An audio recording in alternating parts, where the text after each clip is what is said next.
حضرت عبداللہ ابن عباس رضی اللہ تعالیٰ عنہ فرماتے ہیں کہ ایک مرتبہ نجران کے عیسائیوں کا ایک وفد حضور سید العالمین صلی اللہ علیہ وآلہ وسلم کی خدمت اقدس میں بغرض مناظرہ حاضر ہوا، اور انہوں نے عرض کیا کہ آپ حضرت عیسیٰ کے بارے میں کیا کہتے ہیں؟ آپ نے فرمایا وہ اللہ تعالیٰ کے بندے اور اس کے رسول ہیں، اس کے کلمہ ہیں جو کنواری بطول مریم کی طرف القاء کیے گئے تھے۔ وہ کہنے لگے وہ تو اللہ کے بیٹے ہیں۔ آپ نے فرمایا وہ کیسے؟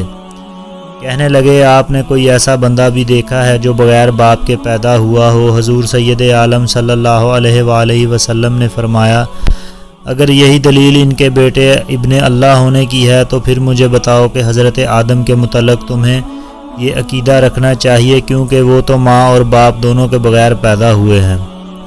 حضرت عیسیٰ علیہ السلام کی تو پھر بھی والدہ محترمہ ہیں، اب باوجود ان کے کہ ان کے پاس کوئی معقول جواب نہیں تھا، محض ایک ہٹ درمی کرتے ہوئے جھگڑنے لگے۔ آپ نے فرمایا اگر ایسا ہی ہے تو پھر تم ایسا کرو کہ میرے ساتھ مباہلہ کرو، جو سچا ہوگا وہ بچ جائے گا اور جو غلط ہوگا وہ تباہ ہو جائے گا۔ تمہارے اور ہمارے سچے جھوٹے عقیدے کا پتہ چل جائے گا۔ اللہ تعالیٰ نے اس مباہلے کے بارے میں قرآن مجید میں ارشاد فرمایا ہے تو ان سے فرما دو آؤ ہم بلائیں اپنے بیٹے اور تمہارے بیٹے اور اپنی عورتیں اور تمہاری عورتیں اور اپنی جانیں اور تمہاری جانیں، پھر مباہلہ کریں تو جھوٹوں پر اللہ تعالیٰ کی لعنت ڈالیں۔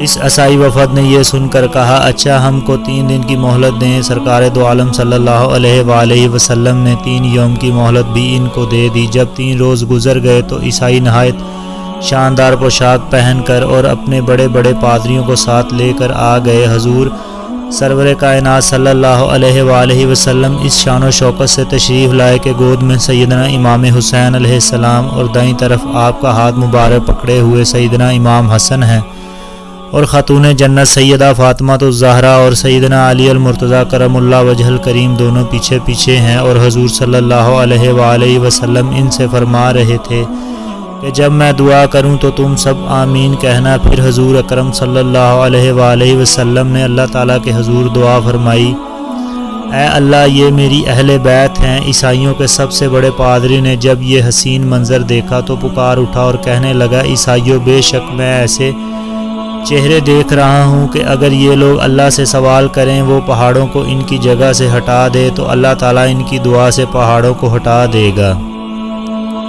خدا کے لیے ان سے مباہلہ نہ کرو ورنہ ہلاک ہو جاؤ گے، اور روئے زمین پر تا قیامت کوئی نصرانی باقی نہ رہے گا۔ بس انہوں نے کہا اے ابو القاسم ہم آپ سے مباہلہ نہیں کرتے، آپ اپنے دین پر رہیں اور ہمیں اپنے دین پر رہنے دیں۔